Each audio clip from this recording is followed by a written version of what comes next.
All right, Spam Queen, you ready? That's actually an award people could win. Wait till you're ready, okay?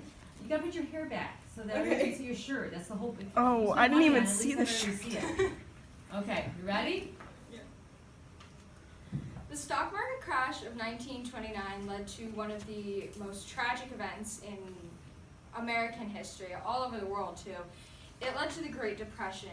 During the Great Depression, at the worst, 13 million people were unemployed, and all of those people were unemployed, so they didn't have money, so they couldn't buy food. And so they were starving, and there were lines like this with thousands and thousands of people lined up to get free food because they couldn't afford it. However, in 1937, a product came along which helped to totally lessen the hunger and starvation of the people. 1937 brought Spam, I think.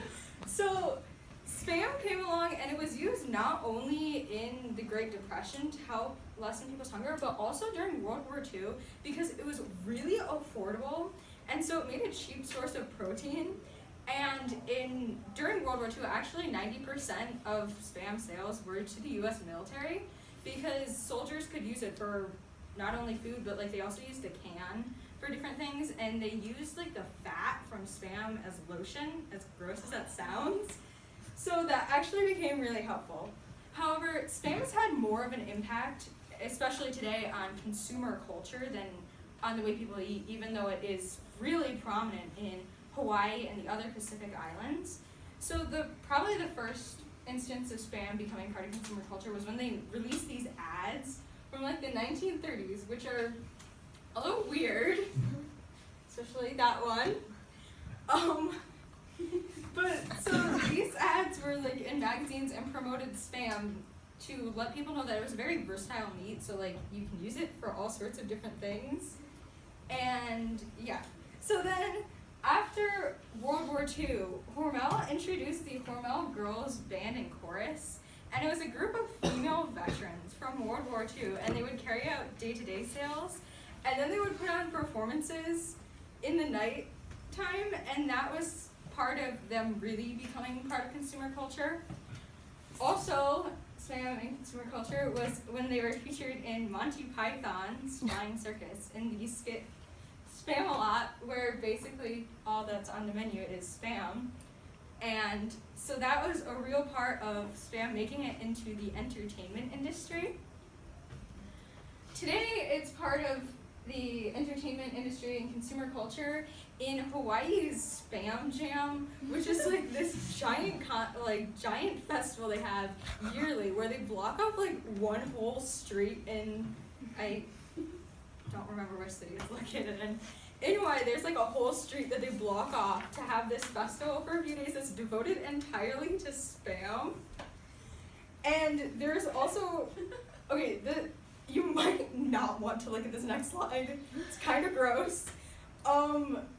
There's Spam carving contests. Oh my god. Weird, which people just like carve Spam and then they win like massive amounts of money and trophies that Hormel donates. It's Spam strong.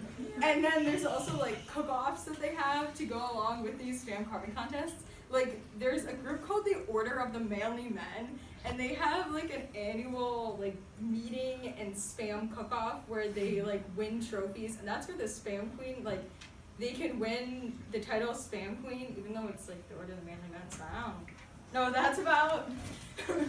But so in addition to it just being like part of festivals and food culture in America, there's also like in consumer culture, you can get a lot of Spam inspired items, including selfie sticks, skateboards, and this is called a canjo, and it's just a banjo made out of a can of Spam.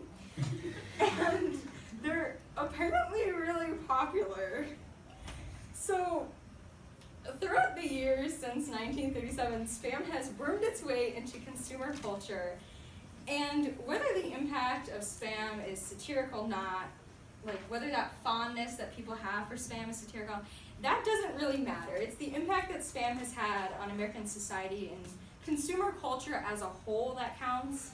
And that's what makes the year 1937 so important to American history, because it brought Spam, and it has had such an impact on not only the way people ate during times of poverty, but also on consumer culture today. Okay. So like, what are the nutritional benefits of Spam? Like, what is in Spam? It's not actually that bad for you, apparently, because it only has like pork shoulder and salt and like sodium nitrate. I think that's what they put in it, like sodium nitrate. Yum. Actually, Sodium nitrate is really bad for you. I don't know. I know there was something they put in there as like a preserving agent. Yeah. Yeah. Well, What is the tuning for the canjo? I have no idea. You can buy one and find out. Oh, okay. Do you like the taste of Spam? I've never had it. I think it tastes good. I don't think honestly. I'm allowed to. I like Spam. It's good like camping food. I don't know if I'm allowed to No, eat it's it because I don't know if it's kosher. Oh. Okay, was annual meeting an intentional pun? I got it. No, I didn't realize that. Yeah. Why is it so popular in Hawaii? Oh wait, I can No actually. idea. It's because they can't. It's an island. There's no like produce or like you can't. It's hard. It's expensive to export meat. They It's a have cheap farms source of there. protein. I don't know. It's just really popular. They have the highest consumption per capita of all over the world in Hawaii. It's because it's really easy to store and Yeah, I guess so. That's part of the reason it's popular during World War II. Yeah. What's the picture next to the guy wearing the Spam? A It's sheet? supposed to be a blanket. It's a Spam. Does it like say Spam? Is that little white line Yeah. Spam? Okay. It's actually yellow, but it Oh. kind of looks white. Okay.